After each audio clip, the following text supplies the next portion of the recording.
Deus Ex. Human Revolution. It's a fairly unanimous opinion that Deus Ex is a masterpiece. Why contain it? And the sequel, Invisible War, is unanimously divided.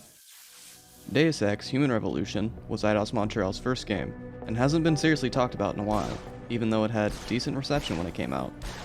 It also had a standalone story expansion that nobody talks about, which was later integrated into something I don't want to talk about. So technically, this is a 3-in-1 review, which hopefully makes up for my non-existent schedule. Human Revolution takes place roughly 30 years before Deus Ex 1, during the widespread rise of mechanical augmentations, a cyber renaissance with all the ethical and philosophical conundrums included. Art direction was heavily grounded in this ungodly gold, corporate cyber world, with influences of Da Vinci, Rembrandt, Ruffs, and origami. Big day for us tomorrow. Origami art, origami buildings, origami clothes, even hidden origami. Obviously, the visuals are miles ahead of the original, although they're definitely a bit dated. Look at the top of his head! Since this is titled Deus Ex, I can't help but draw parallels and intersections between this and the original. The main intersection is the pre-Deus Ex future Human Revolution poses. In Human Revolution, Adam has these extremely sleek, well-constructed augmentations covering his arms and legs. They make it look more like a nanosuit rather than walking first-gen hardware. Now, compare this to Gunther and Navarra, the other pioneers of early augmentation. These revolting pale blobs of machine parts aren't packing wrist Gatling guns or hidden arm blades. And they don't get cool retractable shades. Badass. So how do the bosses in Human Revolution have augmentations just as clean as Adam, who's running secret, first-generation hardware? There's this disconnect between the somewhat grounded far future 2052 of Deus Ex and the mega-corporate, now very near future of Human Revolution, plastered in gold. If you're like me and didn't play Deus Ex before Human Revolution, it's not a massive issue. But for continuity, I feel like there was a lack of extensive research into a game Eidos seems so concerned about not messing up. I started to question how the world of Deus Ex 3 was so much more progressive and advanced compared to Deus Ex 1. I mean, just look at that. Glad you're not hurt, Agent. It's ugly. Command should not have left us to be surrounded. All right, let's go. Horrifying. Not everything is bright and transformative in the Human Revolution. Almost every level takes place at night, which is pretty true to the original, is indoors, also true to the original, or Midgar. It's Hong Kong without the skyline. Few places like Taiyang Medical are bright and vibrant, while Detroit and Hangsha are dark and depressing. This depression is most prevalent the second time I have to visit. Goodbye. I wouldn't mind as much if I didn't spend the majority of my time in these two parts, Stop resisting. or if there was enough change to make it worth re-exploring. But even when I played through Human Revolution when it first came out, I didn't care for this part. I cared so little that I completely forgot those two sections ever existed, even though they're important to the story. That's a segue right there. Are you good? Oh. The world is in a growing state of dismay. People are becoming increasingly violent towards the work being done at Seraph Industries and Taiyang Medical because of conspiracy theories being spewed by the ignorant populace, human purist, corrupt media, and Alex Jones. But this is where the story begins, so if your main concern is gameplay and not my story synopsis, don't watch this bit. Alright boys, sit rep. Everything we know is a lie, and it's all the Illuminati's fault.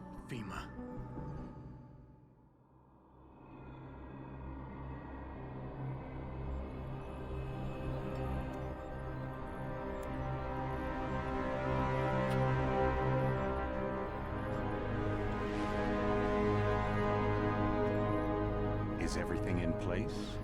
Almost. What do you mean, almost? I have spoken with Montreal. The broadcast satellites are ours when we need them. A few weeks of discomfort and the public will be primed for our recall. And the clinics? We control the postulates. They will do as we say. I still think we should wait for the referendum. We can't afford to wait. America's Science Board convenes next month. But the mood among the delegates is shifting. I'm positive that given more time... No. By going public with this discovery, Sarif is forcing our hand. The world will not change overnight just because David Sarif willed it. Besides, we can do nothing until our biochip is ready. I thought you said you were close. Finding the correct nerve interface has proven more challenging than anticipated. Fortunately, thanks to David, I now know where to look.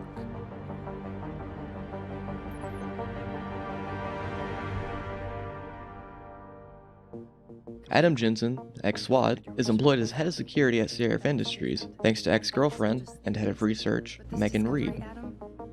It's big. Sarif Industries is on the verge of a breakthrough which would allow all people to become augmented without issue. Currently, anybody augmented, either by choice or force, have to take cybermeth to avoid neuroprosthesis rejection.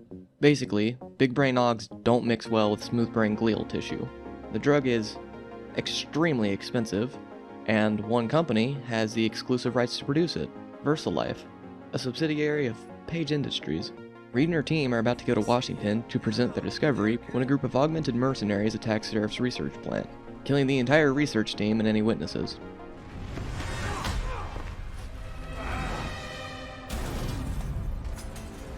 Nearly. Adam is lucky enough to survive through forced augmentation, something the player can either choose to resent or embrace. I never asked for this. 6 months after nearly dying, Adam is forced back to work because of another incident taking place at another Sarif plant. This time, a radical group of anti-augers named Purity First has taken over and is demanding something. I'm really not sure, I never stopped to ask. Sarif's only concern is documentation on the Typhoon. Adam makes his way to the servers where he finds an augmented hacker. Little out of place for the group, but okay. After dealing with that, Adam returns to Sarif headquarters and is told to find a way into the police morgue. Sarif wants to analyze the hacker's neural hub, but police are denying the hacker was even augmented and won't allow anybody into the morgue. Okay, fair enough. You gonna make this a problem? Back again to Detroit, where a You gonna- handful of people were taken. You gonna make this a problem? After making his way into the morgue and stealing the neural hub, Adam takes it back to the apartment so local tech nerd Pritchard can analyze it. My God, Jensen. Your suicide hacker didn't kill himself. He discovers that the hacker was being hacked. The hacker hacking the hacker was hacking from an abandoned factory in Highland Park, and a second signal in Derelict Row was being used to hack into Sarif's network. Easy fix, you just turn it off. Farid, are you standing by? On the line, boss. Jensen, you reading me? Highland isn't abandoned. It's a FEMA internment camp. FEMA? That's impossible. Half of our contracts are government issue. It's also a launching pad for the mercenaries that attacked Sarif 6 months earlier. Adam makes his way through the facility and catches up with the mercs, but is stopped by Barrett. Now watch closely. Stun. I'm just gonna throw. Throw. Throw. Throw. And throw. That easy. Get to Shanghai. Hengsha Court Gardens. Penthouse. Tell him. Tell him. Tell him? Alright, I'll tell him. Oh. Tell him Barrett sent you straight to hell! Ah, you had me convinced. Adam returns to Sarif HQ to debrief Sarif. Jensen, I need to speak with you. Meet me in your office right away. That signal you shut down in DRB territory. It's been active for almost a year. You've told Sarif? See, here's the thing. David Sarif created it, specifically to bypass the firewall. He's hiding something. Adam argues with, excuse me. Adam interrogates his boss. Is something wrong? To find Sarif was investigating Adam before hiring him. I had to, Adam. Sarif then tells Adam he needs to make his way to Hengsha. You're sending me to China? Jensen, you might want to get ready. The jewel of the Yangtze approaches.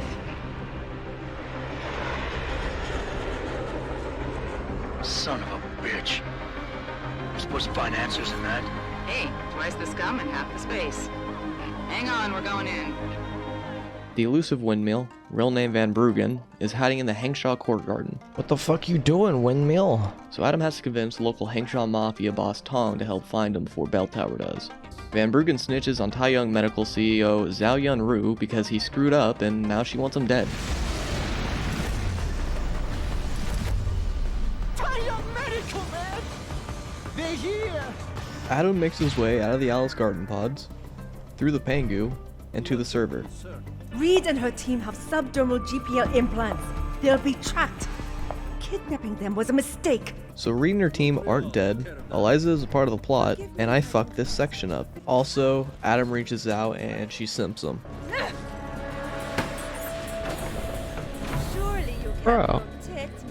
Adam escapes again and finds the security footage Van Bruggen left, leading Adam to Pike's headquarters, only to discover that the entire building has been evacuated, and Eliza is a super sophisticated AI. I knew it.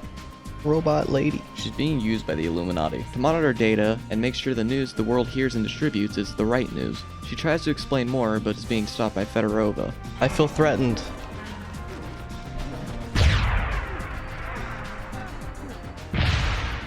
I cannot tell you where Reed and the others were taken. They vanished from the global grid as soon as the doctor removed their GPL implants. What doctor? This is Sandoval. Why are you calling me here? I know this guy. He's Bill Taggart's aide.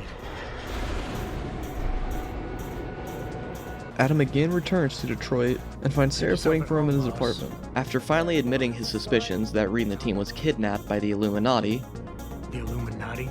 It's no joke. Seraph says Taggart is holding a conference in the Detroit Convention Center, but he warns Adam that he isn't sure if Taggart is helping the Illuminati or not. Where's your sidekick, Taggart?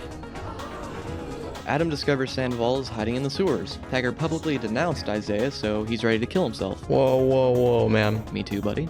But he's also ready to snitch before he does. You changed the frequencies.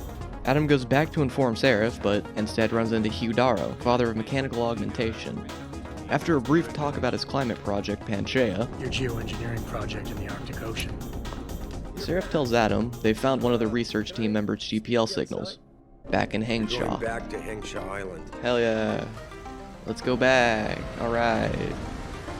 Malik and Adam get shot down outside of Hengshaw. I'll stay and cover you. Negative! Kill the bastard! Huh. That seems odd. Jensen, the World Health Organization is advising all augmented patients to check in with Lim. No, Pachinki is dead, but Tong offers help if Adam supplies cover for his son. So Adam blows up an executive's office.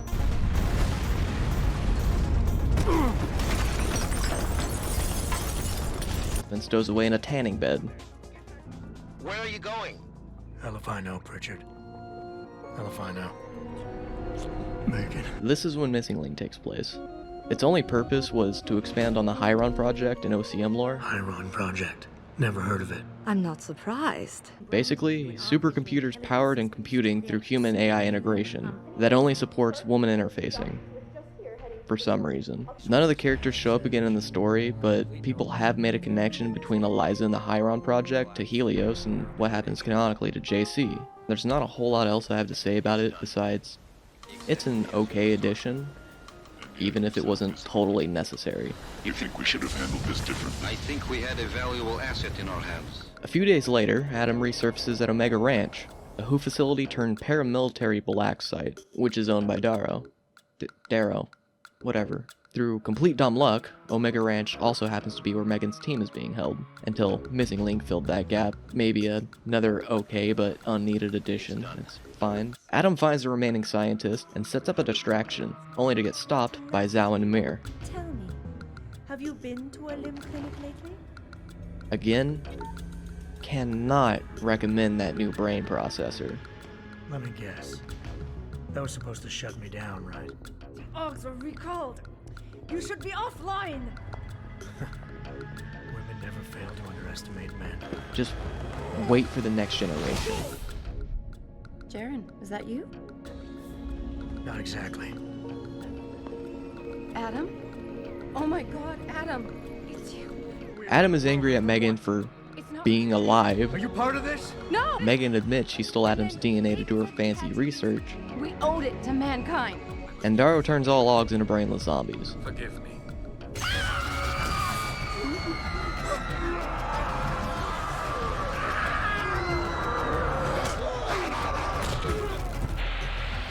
With Megan found, Jensen's only objective left is stopping Darrow and the Illuminati from achieving their final goal.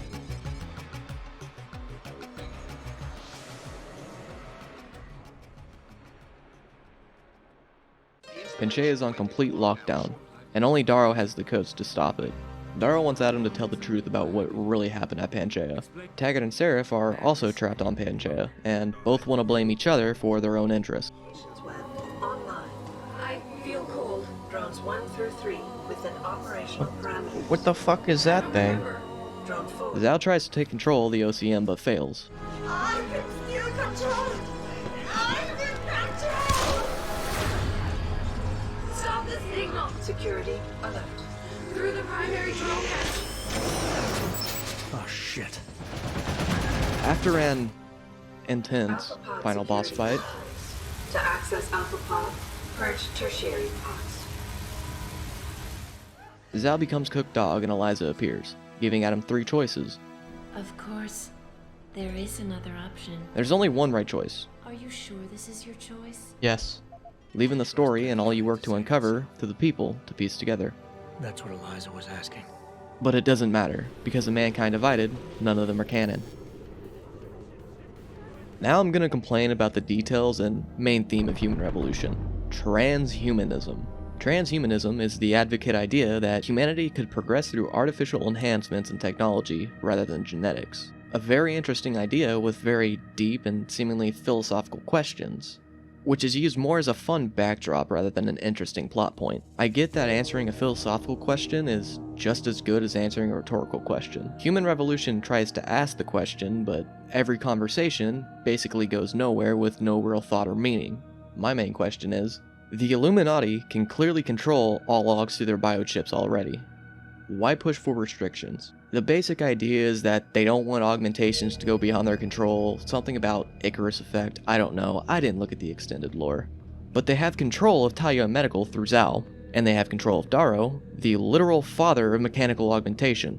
They can wage clandestine wars and massive acts of espionage through proxy soldiers. Sure, they may get unlucky, but they clearly have a growing chokehold on the augmentation industry. Fucking Fedorova already has the Typhoon, so what would further control and restrictions on augmentations do for them? That's another problem I have with the story.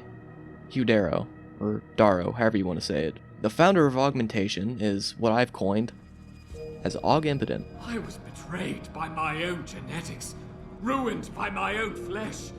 Even with neuropazine, his body rejects any augmentation, so he decides that augmentation should be shunned and banned.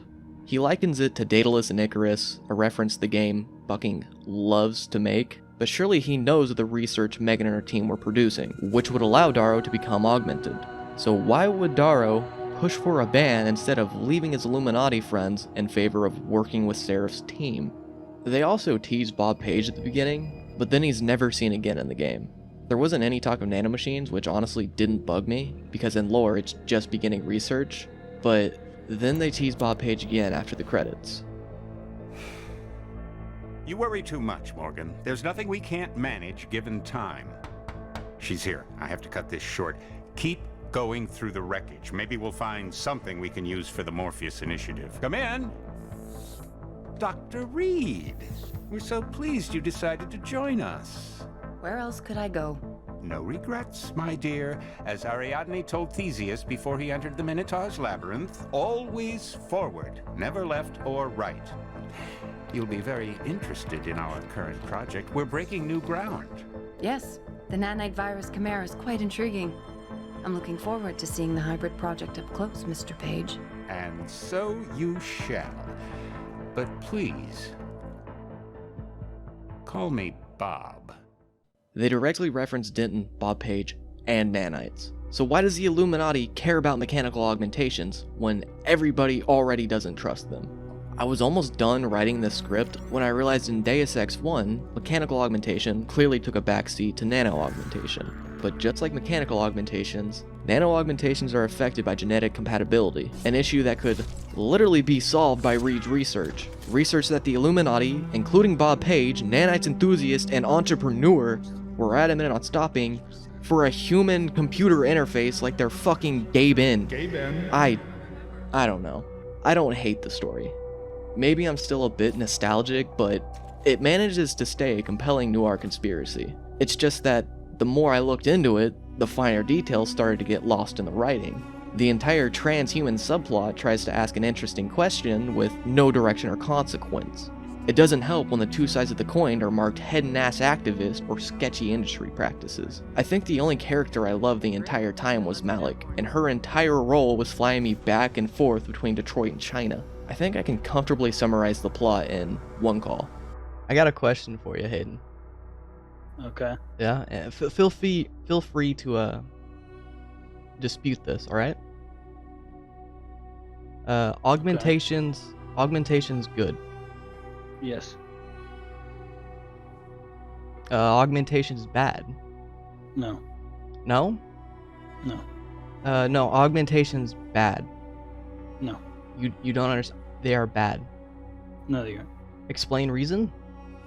Bionic penis. But games aren't only about the journey. Most of the time, it's how you get there. One big improvement in Human Revolution is the combat.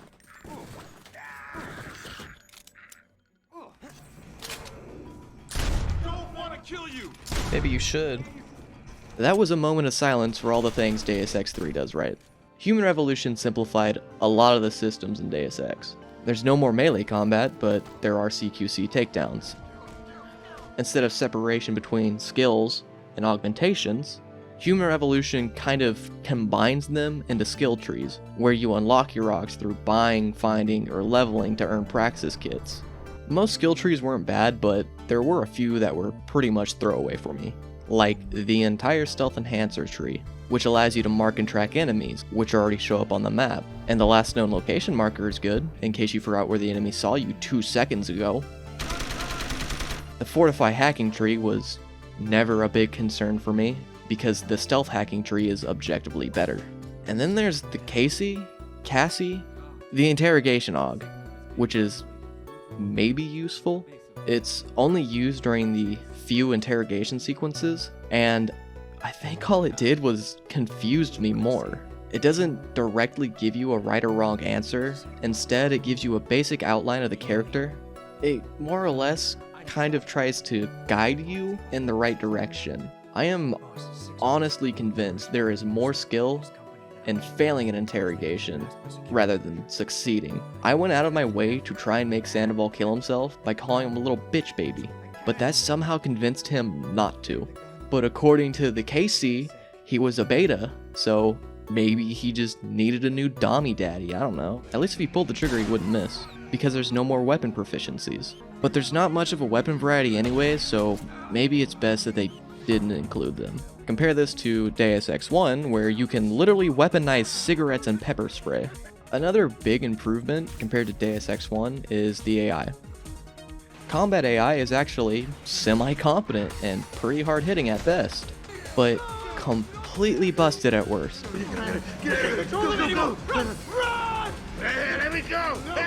It's not hard to tell that everything was based around the hacker, ghost, good guy Jensen run. In Deus Ex, I can't even do a little private investigating. How unprofessional. Without getting the 3rd degree from my boss. By the way, Devin, stay out of the ladies' restroom. That kind of activity embarrasses the agency more than it does you. But in Human Revolution, I can slaughter an entire PD and then come back a few days later like nothing ever happened. The only time lethality is a priority is during the boss battles. IDOS outsourced them, and they are lethal only. So good guy Jensen with his stun gun does stick to them. Thankfully, frag mines are plentiful and efficient. I know it might sound like I kinda really don't like Human Revolution, but even after all I've said, I still have a soft spot for it now. And apparently I forgot to record this line, so I don't like Director's Cut that much. There's a Total War Warhammer image on the store page. Hopefully that gives a good idea of quality. The director's cut was first released on the Wii U and was supposed to be an exclusive. It did have an exclusive feature that allowed use of the controller screen for the map, inventory, hacking. Another feature was that all the DLC was included and integrated into the game. These include a double barrel, that's ass, a silent sniper that I never found, explosive detonator packs, which are cool, I guess, a grenade launcher with no ammo, an extra mission where you have to save young Tracer Tong, and a new throwable hacking device, which was actually kind of cool and really helpful for my Genocide Jensen playthrough. What? What the fuck? Well, looks like I don't even have to waste my time with hacking. Jesus, is it really that easy? Hold on. Be sure to tell all your friends. I gotta try that out. I gotta find somewhere to try that. Ooh, level. Oh, wait, no. Test. Sha! No. Oh, okay.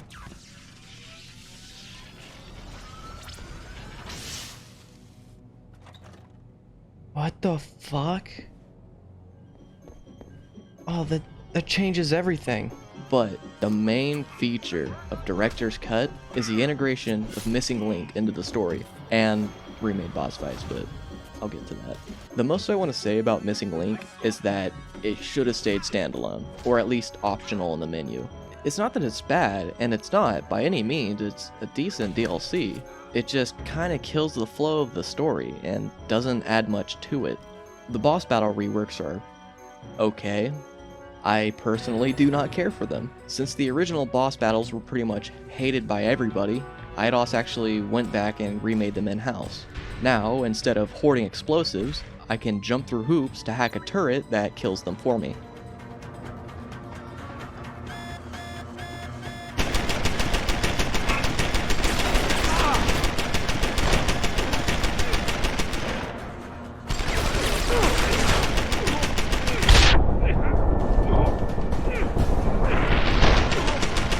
I still prefer to use the mines. That easy. Then there's the Director's Cut port. It wasn't ported well. Apparently it was developed using an older, unpatched version of Human Revolution. I'm honestly not sure, but I could believe it. I've seen lots of forum posts calling it an effortless remaster riddled with bugs that were already fixed in the base game. And apparently it was never patched or very, very lightly patched after release. I found a Steam forum post including all known unresolved bugs that I will include in the description. It was last updated in 2014, but from what I could gather, it's not going to get any smaller.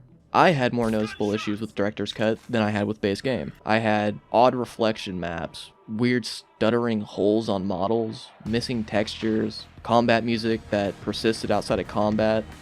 I only ever had one noticeable issue in base game, and that was when all voice lines just disappeared and stopped working with subtitles. All the issues I had in Director's Cut and base game are easily fixed by just restarting, so again, not a massive issue, but there are bigger ones on the list that are worth looking out for. Another thing that wasn't an issue for me, but might be for you, was that they removed Polish and Russian text localization. I can't think of an honest, good excuse as to why they didn't include these, because they were present in both base game and Missing Link. There are mods that reintroduce Polish and Russian text localization that I will link in the description. I just thought it was noteworthy because it's really stupid that they just didn't include it. Apparently multi-monitor support aspect ratio is bugged, but I don't think a second monitor would do the game any favors anyways. But if you have a keen eye, you might have noticed that certain clips look a little different compared to others. That's because they removed the piss filter that gave Human Revolution its distinct piss look. And honestly, it's not half bad. The cutscenes still have the old gold filter, so it causes a really odd contrast between gameplay and cinematic. And the world was literally designed with gold in mind, if it wasn't obvious already. So hopefully it's clear which version I recommend. The only issue with that is Human Revolution is no longer sold digitally. You can only buy Director's Cut unless you find a disc on eBay, or an unused CD key, or acquire it by other means. I don't know, I won't judge. Although Eidos Montreal did try to incorporate origins leading to, and it does show similarities to, Deus Ex, I don't like calling Human Revolution a Deus Ex game. I think Human Revolution is an okay game on its own right. and I think that's how it should be played. I wouldn't want to compare it to Deus Ex 1, I wouldn't want to compare any game to Deus Ex 1, it's a cult masterpiece. If you can manage to get a cheap copy of the original and get it updated, I can recommend it. But there are too many unresolved issues with the director's cut, with questionable performance, that I can only recommend it if you manage to catch it on sale for about $5 and test it for a couple hours to make sure that you don't have any performance issues. That's what I did. Don't pay $20 for director's cut. What? What? Get in here, you bitch! I thought I missed him again.